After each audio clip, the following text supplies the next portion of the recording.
U.S. military.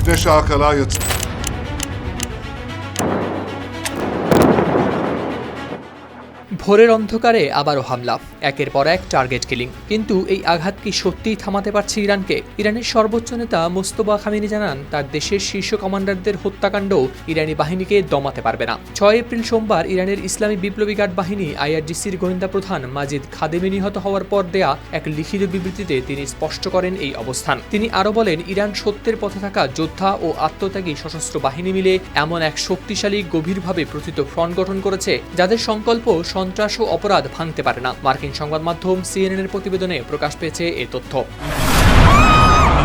Mostafa খামেনির এই বক্তব্য লিখিত বিবৃতি আকারেই প্রকাশ করেছে ইরান। যুদ্ধের শুরুতে তার বাবা দেশটির তৎকালীন সর্বোচ্চ নেতা আয়াতুল্লাহ আলী খামেনি নিহত হলে ইরানের সর্বোচ্চ নেতা হন তার ছেলে মোস্তফা খামেনি। ইরানের সর্বোচ্চ নেতার দায়িত্ব নেওয়ার পর তিনি এখনও আসেননি জনসম্মুখে। এদিকে IRGCর গোয়েন্দা প্রধান সম্পর্কে মোস্তফা খামেনি বলেন, মাজিদ খাদেমি ইরানের নিরাপত্তা, গোয়েন্দা ও প্রতিরক্ষা ক্ষেত্রে নীরবে নিষ্ঠার সঙ্গে কয়েক দশক কাজ করেছেন।